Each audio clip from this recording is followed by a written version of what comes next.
جو بادشاہ تھا اس کا نام نمرود تھا، اور اس نے اعلان کر رکھا تھا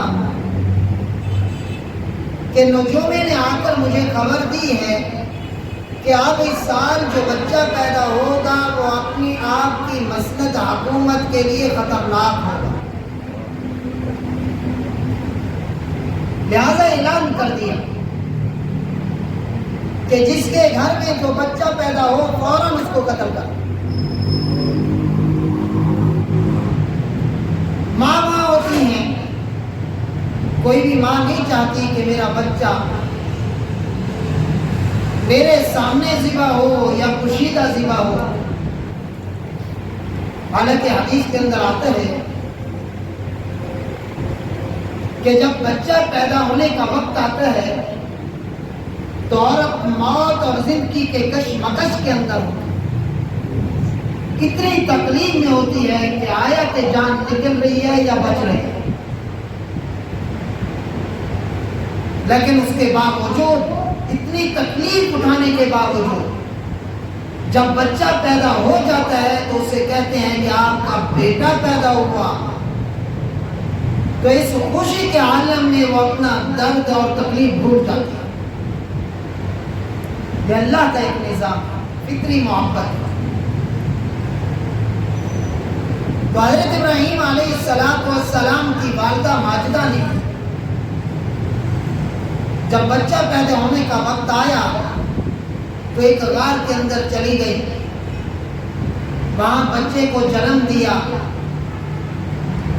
اور پھر چھوڑ کر واپس آ گئی کہ میرے سامنے میں ماں یہ نہیں برداشت کر سکتی کہ میرے سامنے میرے بیٹے کو ذبح کیا جائے۔ لیکن آج اس بات کو دیکھا جائے، اللہ جل جلالہ عما نوالہ کا اعلان ہے کہ میں رب 70 ماؤں سے بھی زیادہ محبت کرتا ہوں اپنے بندوں سے، لیکن رب کی رحمت دیکھیے اور اس کا فضل اور کرم دیکھیے کہ وہ رب زندگی موت سے پہلے کسی کی شکلوں کو یا کسی کے ماتھے کے اوپر یہ نہیں لکھوا دیتا کہ اس نے یہ جرم کیا ہے۔ جب آدمی پکا باغی ہو جاتا ہے، موت آنے کے بعد پھر اس کی جزا سزا کا بندوبست ہوتا ہے، لیکن ایک ماں برداشت نہیں کر رہی۔ کیا خبر تھی اس ماں کو کہ اس کی پرورش کرنے والا خود رب ہے؟ کیونکہ ہمارا عقیدہ ہے نبی اور رسول کا دنیا کے اندر کوئی استاد نہیں ہوتا، ان کی براہ راست تربیت اللہ خود فرماتے ہیں۔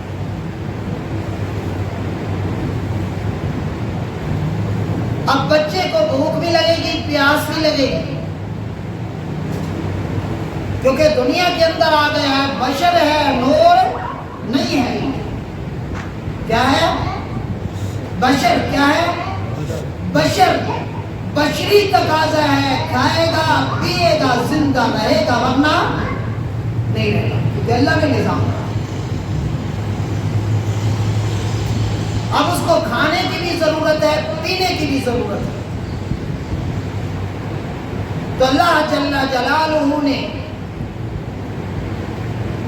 حضرت جبریل امین کو ان کی خدمت کے لیے مقرر کر دیا۔ وہ غار میں جاتے 2 انگلیاں چسواتے تھے، ایک انگلی میں سے شہد نکلتا، دوسری انگلی میں سے دودھ نکلتا۔ رب کسی اسباب کا محتاج تو نہیں ہے، رب کہتے بھی اسے ہیں جو بغیر اسباب و کتاب کے ہر چیز عطا کرتے ہیں۔ وَالَّذِي خَلَقَكُمْ، جو ہر چیز کو پیدا کرتا ہے۔ إِنَّ فِي خَلْقِ السَّمَاوَاتِ وَالْأَرْضِ آسمان اور زمین کے سارے نظام کو جو پیدا کرنے والی ذات ہے اس کو رب کہتے ہیں. وَمَا مِن دَابَّةٍ فِي الْأَرْضِ إِلَّا عَلَى اللَّهِ. جو ہر چیز کو اس کی حیثیت اس کے مزاج کے مطابق رزق عطا کرے اسے کیا کہتے ہیں؟ رب کہتے ہیں. رب اسی کو کہتے ہیں، کسی اسباب کا محتاج نہیں ہے. اگر اسباب کا محتاج ہے تو پھر تو رب نہ ہوگا. اگر اسباب کا محتاج ہے پھر رب نہ ہوا. قرآن کہہ رہا ہے، آگے بات آ جاتی ہے. تو حضرت ابراہیم علیہ السلام کی پرورش کے لیے اللہ نے کس کو بھیجا؟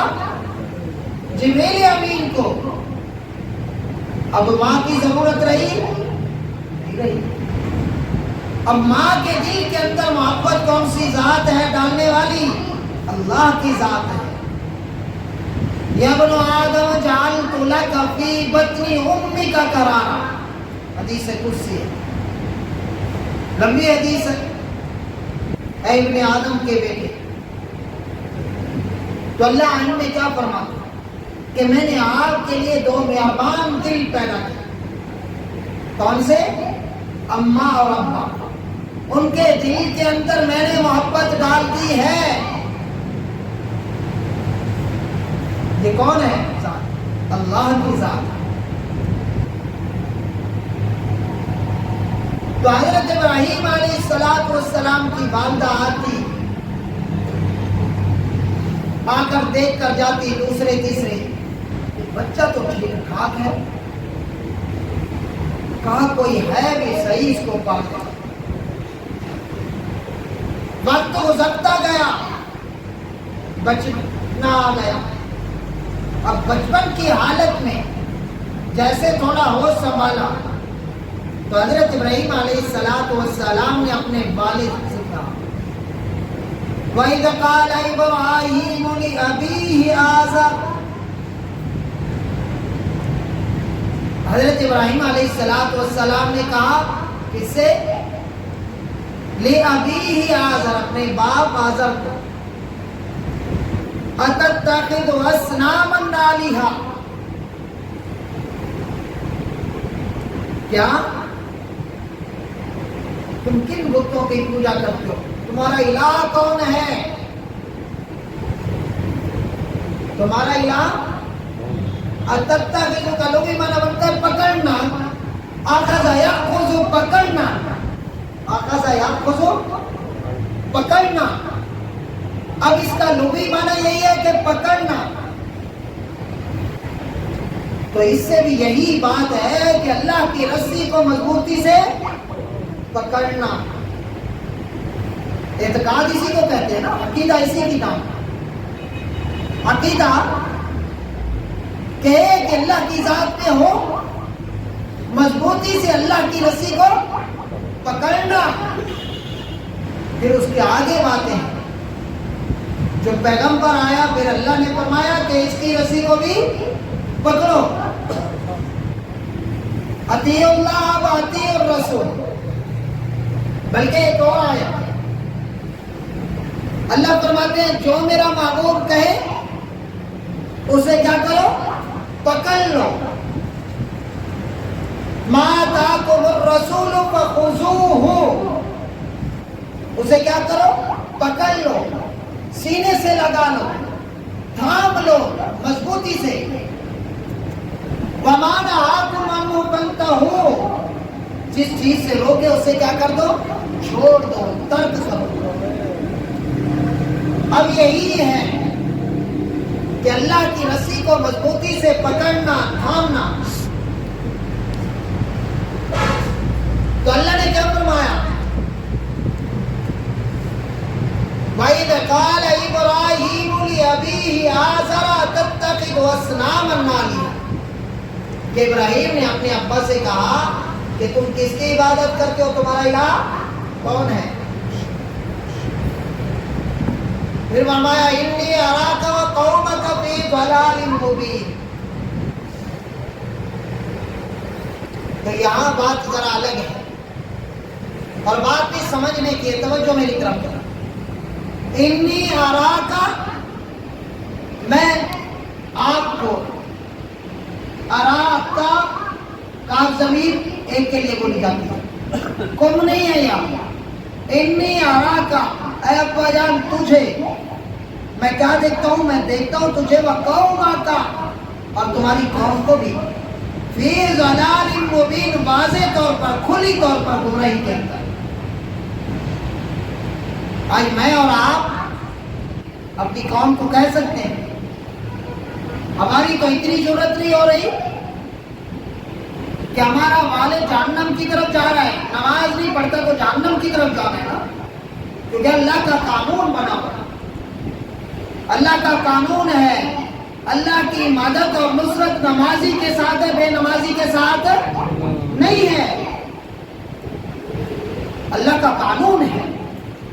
اب اللہ نے قانون بنایا، باقی وہ اس کا فضل ہے، کرم ہے، چاہے تو سارے کافروں کو بھی ساتھ جنت کے اندر بھیج دے، اس سے کوئی سوال کرنے والا نہیں ہے، لیکن اللہ کا قانون یہ ہے جو میرا کہنا مانے گا ان کے لیے جنت ہے، جو نافرمان ہے ان کے لیے جنت نہیں ہے، یہ اس کا قانون ہے۔ تو آج تو ہم والد کو یہ بات نہیں کہہ سکتے پیار سے محبت سے، ابا جان نماز نہیں پڑھتے تو آپ گمراہی کے اندر جا رہے ہو، ابا جان آپ جھوٹ بول رہے ہو، اور جھوٹے کے لیے اللہ نے کیا فرمایا؟ الا لعنت اللہ علی الکاذبین، جھوٹے پر کس کی لعنت ہے؟ اللہ کی لعنت ہے، یہ میں نہیں کہہ رہا، یہ کس کے بارے میں ہے؟ یہ قرآن ہے نا، اللہ کا قرآن ہے، فرمایا جس کو پرکھنا ہو دیکھنا ہو اگر وہ بار بار قسمیں اٹھاتا ہے تو کہو یہ ہے ہی جھوٹا، اس کی تو گواہی قابل قبول نہیں ہے۔ جب دیکھا جاتا ہے قاضی قضاء پڑھا جاتا ہے تو اس وقت یہی بات سامنے آتی ہے، قاضی کے لیے ضروری لازم اور ضروری ہے کہ دیکھے جب وہ دعوت سن رہا ہو، اگر جو سامنے والا ہے مدعی گواہ، جو گواہ ہے شاہدین ہے، اگر وہ بات بات پر قسم اٹھاتا ہے تو قاضی فیصلہ کر دے یہ جھوٹ ہے، گواہ اور لے کر اس کی ضرورت نہیں۔ فرمایا کیا ہے؟ اب یہ والد کو یہ نہیں کہہ سکتا، گھر میں ہم یہ نہیں کہہ سکتے اماں جان بازار کے اندر بغیر پردے میں نہ جاؤ، بغیر ایسے بغیر ضرورت کے نہ نکلو، ہم دعوت دے سکتے ہیں نہیں؟ کیوں؟ اب دعوت دینے کا طریقہ کیا ہے؟ حضرت ابراہیم علیہ السلام کس سے سوال کر رہے ہیں؟ اپنے ابا جان سے، کیسے؟ لیکن روایت کے اندر بڑی الگ بات آتی ہے، میں سب سے پہلے انہوں نے اپنی اماں سے پوچھا، اماں آپ کس کی عبادت کرتے؟ ہمارے بیٹا میں اس کی، یہ کیا کریں گے، اس کو تو ہم خود بناتے ہیں۔ جب سوال جواب ہوئے تو کہا کہ آپ کا ابا آئے گا، اس سے پوچھ رہے۔ جب ابا جان آیا تو پوچھا ابا جان آپ کس کی عبادت کرتے؟ تو انہوں نے کہا کہ میرا خدا نمرود ہے اور یہ روزی دینے والا ہے، یہ مارنے والا ہے، یہ گرانے والا ہے، یہ کرنے والا ہے۔ بھائی ابا جان یہ کیا ہوتا ہے؟ مٹی خود بناتے ہو، گارا بناتے ہو، پھر ان کو بناتے ہو، بنا کر اس کو آگ کے اندر جلاتے ہو، پکاتے ہو، پھر ان کی پوجا کرتے ہو، یہ کوئی عقل کی بات ہوئی؟ تو جب یہ بات آئی تو اس بات میں وہ خاموش ہو گئے، اب بھی میں اپنے رب کو ڈھونڈوں۔ تو حضرت ابراہیم علیہ السلام نے اپنے رب کو ڈھونڈنے کے لیے پھر مختلف آرام دیکھیں، فلما جن علی اللیل رأى کوكبا، ستارے، سورج۔ اگلے جمعے سے انشاءاللہ یہاں سے بات کریں گے۔ دعا یہی ہے کہ اللہ رب العزت ہمیں توحید کا عقیدہ نصیب فرمائے اور اس پر عمل کرنے کی توفیق عطا فرمائے۔